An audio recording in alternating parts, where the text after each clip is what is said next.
This presentation is part of an ongoing research project called Hospitalis, Hospital Architecture in Portugal at the Dawn of Modernity. Identification, characterization, and contextualization, founded by the Foundation for Science and Technology. For this reason, in this talk, I will only present preliminary conclusions stemming from the research I had carried out over the last 3 years, although I believe they are already significant ones. The project intends to study the phenomenon on the Portuguese hospital architecture globally and systematically from the end of the 15th century to the middle of the 16th century, and to propose methods of dissemination and valuing of this patrimonial typology. Within the context of my research project, I intend to study subsisting specimens, their architectonic and artistic characteristics, their patrons and architects, and their relationship with other architectural typologies. Hospital architecture in Portugal is a subject little studied by general and art historiography, especially considering the middle and early modern ages. Exceptions are 3 general studies resulting from academic works.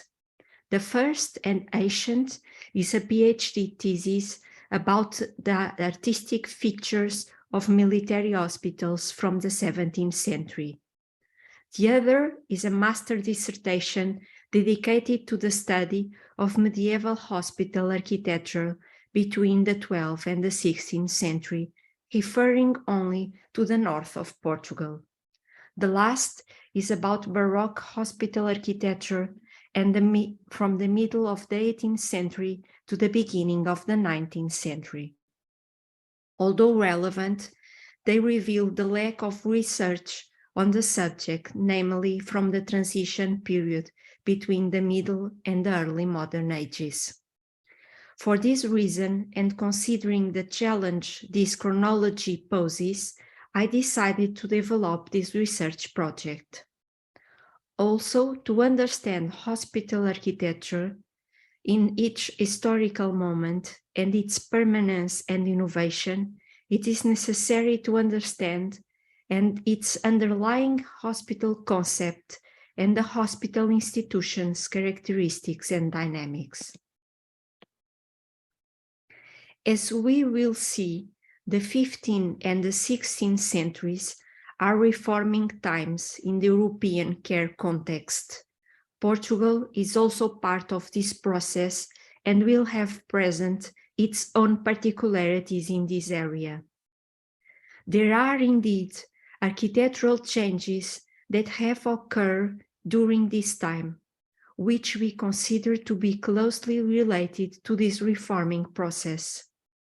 However, in Portugal, not all hospitals built or remodeled in this period will equally or totally present such architectural novelties. For instance, the application of innovative planimetrical models imply the generalized existence of an architectural culture that makes its assimilation possible, which did not occur in Portugal, as we shall see. However, more subtle elements will be incorporated. By the end of the Middle Ages, hospitals, of which there were around 19,000 throughout Europe, began to show an institutional crisis, with its main symptoms being reduced institutional dimension and inadequate forms of administration. These institutions also had limited financial resources and lacked or had no administrators. Non-compliance with regulations and testamentary dispositions by their founders, degradation of their physical structures, and a decrease in the quality of maintenance were also relevant signs of a profound crisis. This situation will trigger a process of reformation and reorganization of assistance and its institutions, that in Portugal as elsewhere had a multiple dynamism. We highlight drafting regulatory instruments, revenue and expenditure books and property registers, and replacing of administrators and appointing officials trusted by the monarchs. Also occurred an institutional reorganization with fusion or incorporation and the creation of new institutions. Although in Portugal the creation of the Hospital de Todos os Santos, All Saints Royal Hospital, around 1479 is traditionally considered as the key element of the reform process, further data allow us to go back at least a century. In Portugal, the earliest news that indicates this need for reform refers to an initiative proposed in 1382 by Dom Martinho, the Bishop of Évora, so that the shelters of São Bento, São Francisco, and Trindade, with their houses, assets, and rights, would be integrated into the Corpo de Deus due to their assets, poor management, and deficient care activities.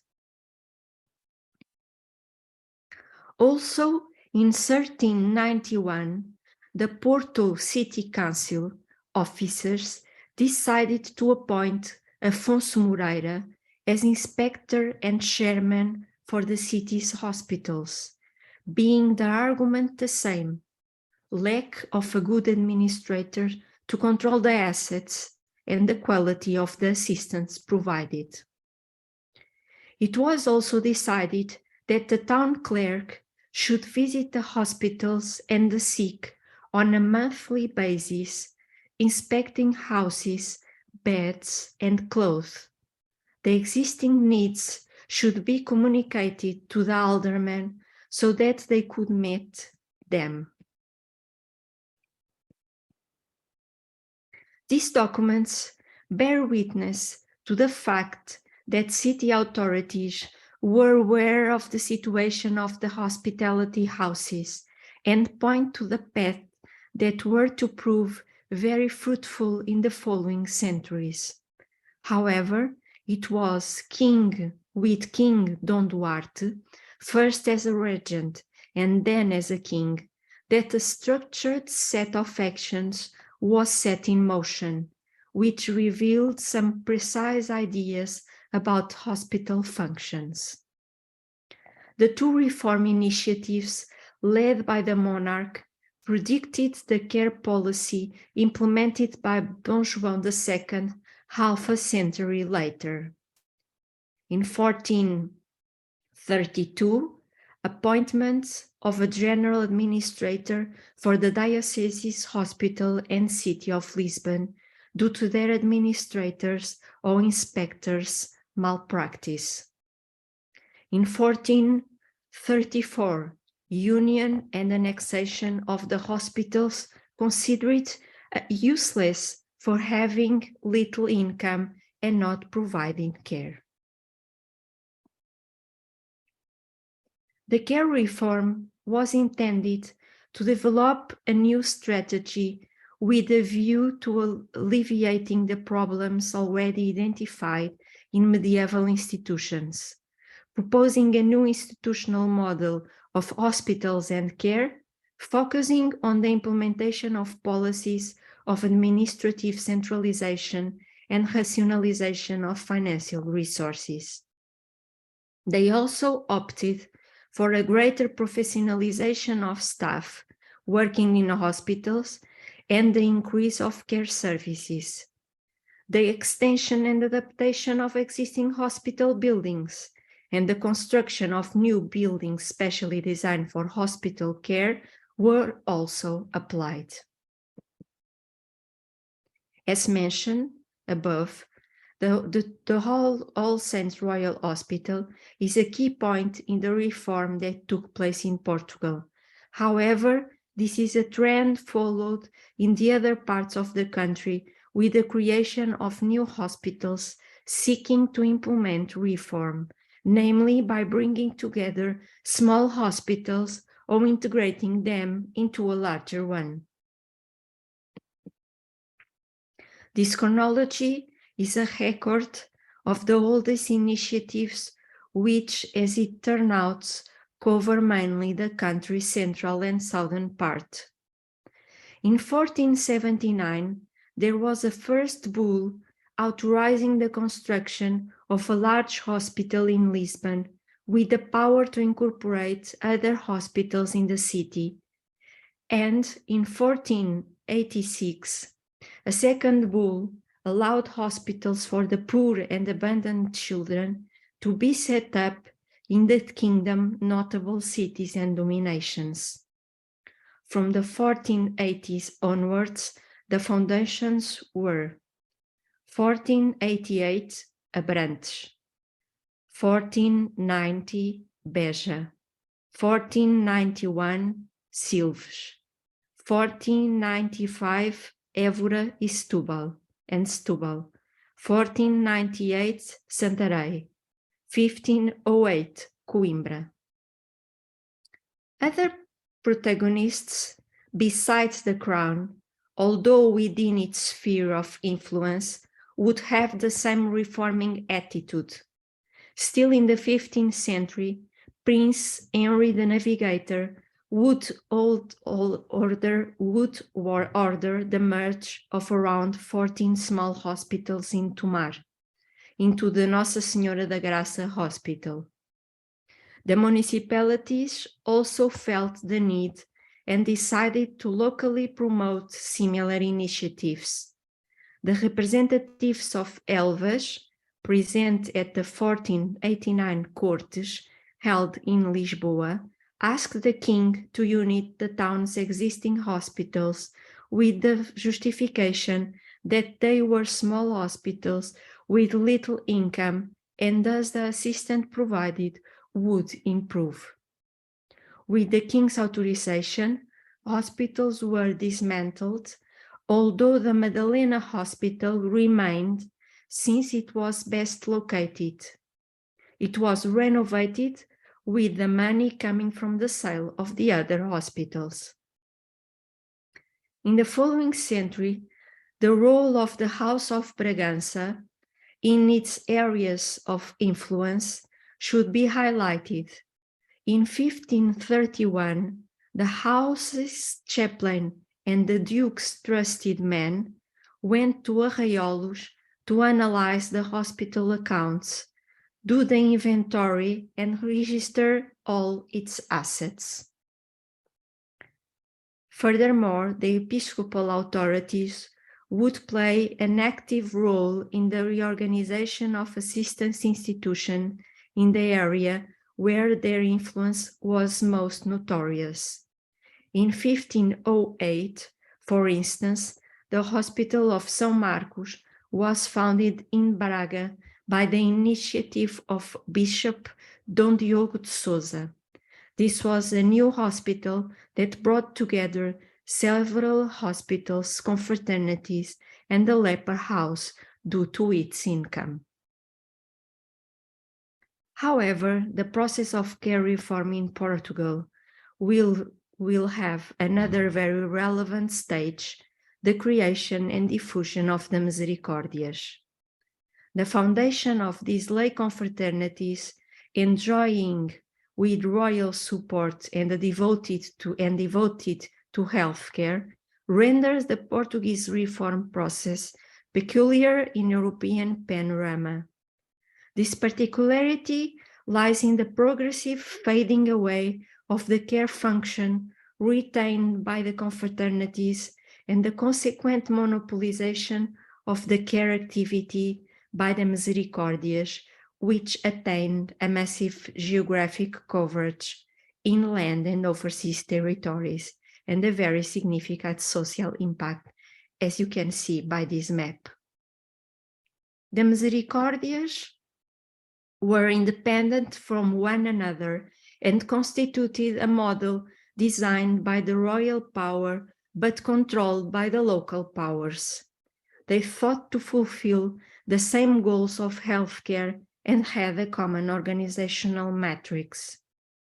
The Misericórdias would assure both the supply of healthcare and the administration of the main care institutions, including hospitals, not only in the big cities, but also in the small villages.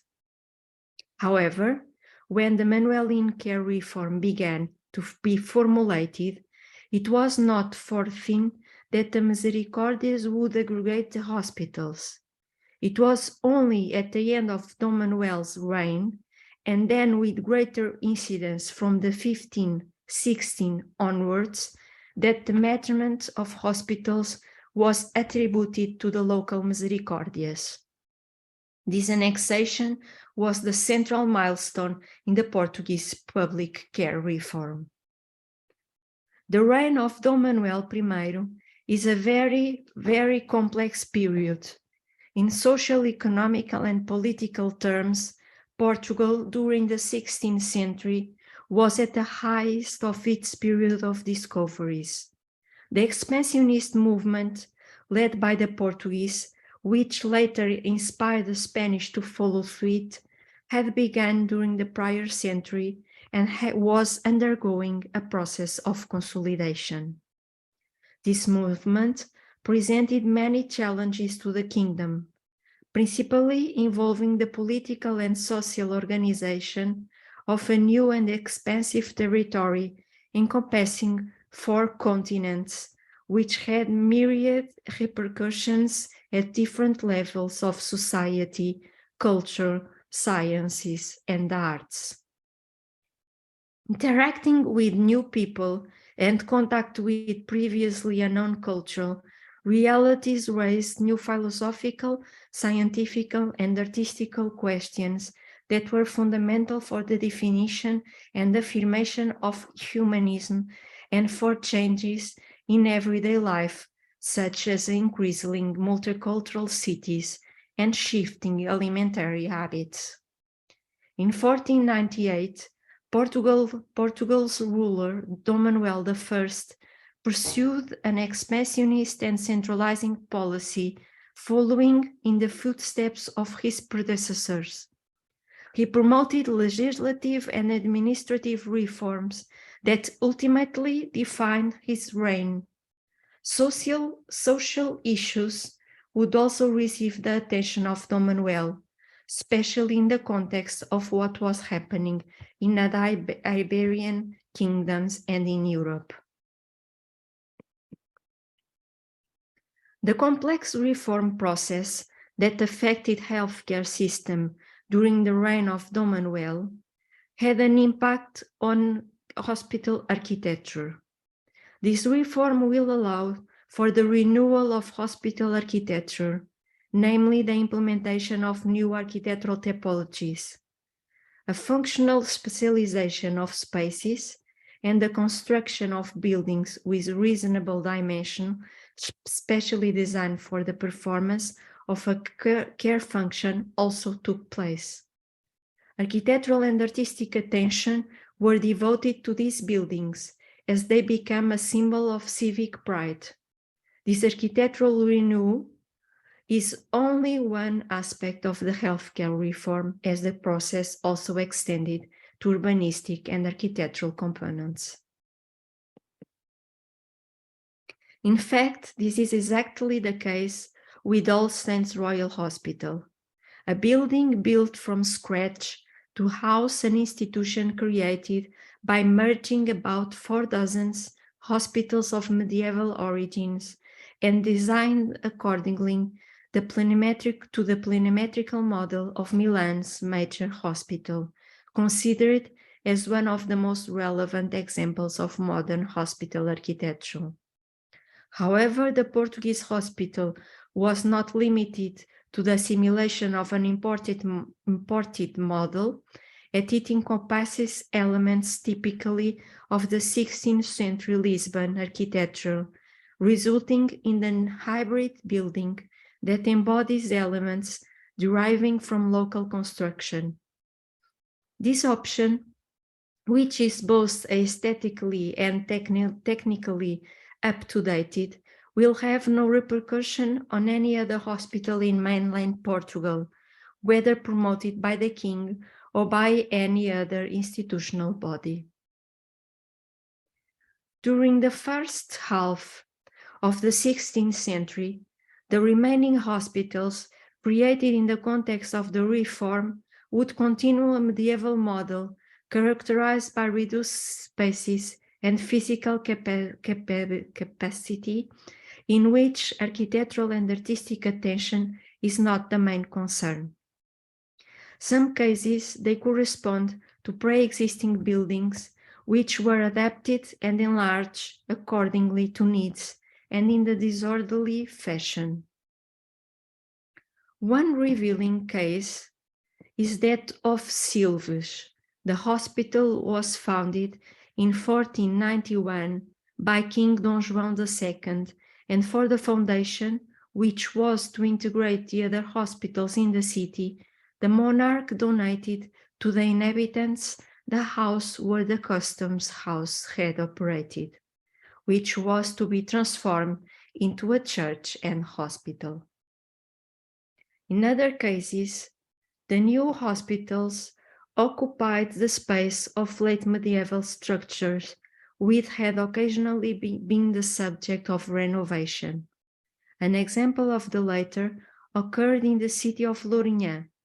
In 1503, at the request of the city council, the Confraternity of the Holy Spirit annexed the Corpo de Deus and Santa Margarida inns, therefore beginning the construction of a new hospital, which benefited from the income of the leprosery hospital.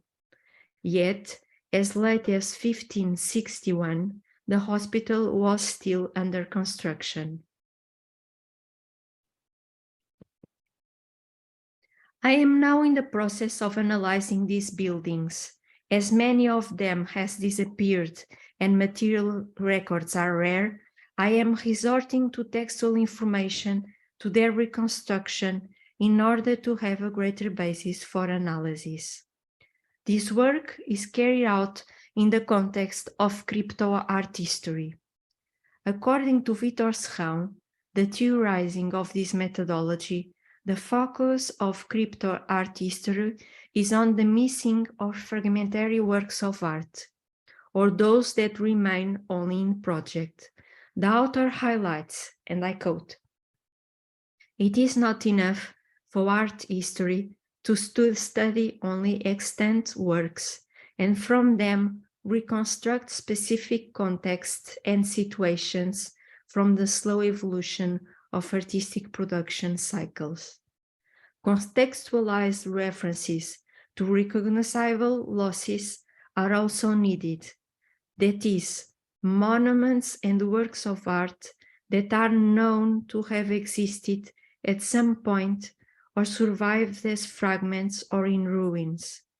The so-called dead works of art also had testimonial value, and it is imperative that they be included in the vast comparative globalizing process that scientific analysis calls for."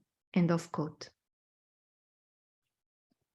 The textual information I have used is also the result of the care reform process, since it is part of the property records ordered by the King to control the hospital assets and finances.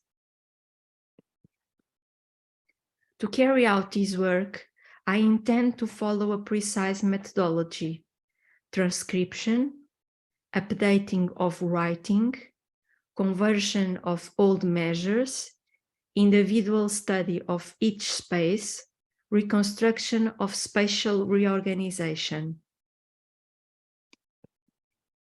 The example shown on the slide is the case of Benavente, whose specialty I am in the process of reconstructing, and which present different spaces for the poor, for the sick, for religious passengers, and whose configuration refers to a unified longitudinal spaces that will be very successful in hospital context, despite the more reduced scale in these cases.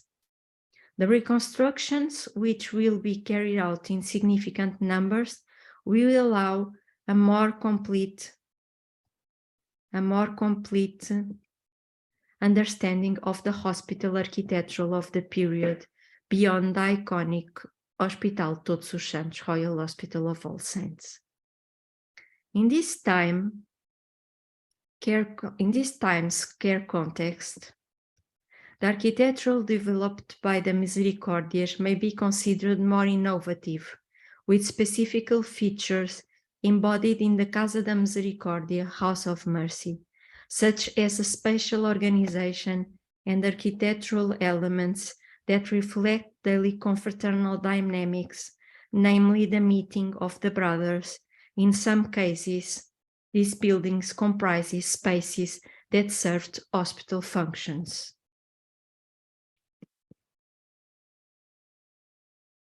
In conclusion, the reform of care, which became more effective from the 15th century onwards, it's a process that reaches different European territories and acquires local specificities, although there is a remarkable mobility of models.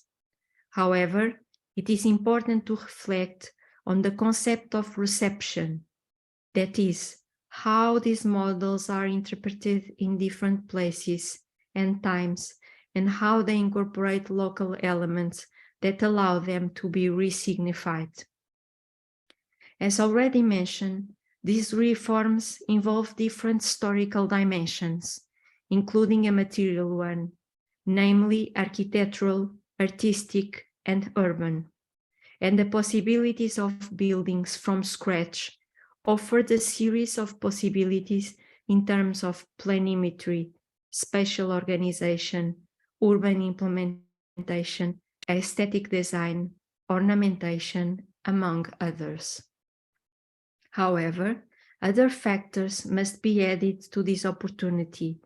The fact that only the All Saints Royal Hospital applied the planimetry of the modern hospital architecture shows that its promoters had the artistic and architectural culture that allowed an openness to contemporary innovations, developed in theory and practices. The rest of the country was attached to medievalistic planimetries models that were slow to incorporate some of the presuppositions of the reform, such as the construction of buildings for care purposes from scratch and the specialization of care spaces. Thank you very much for your attention.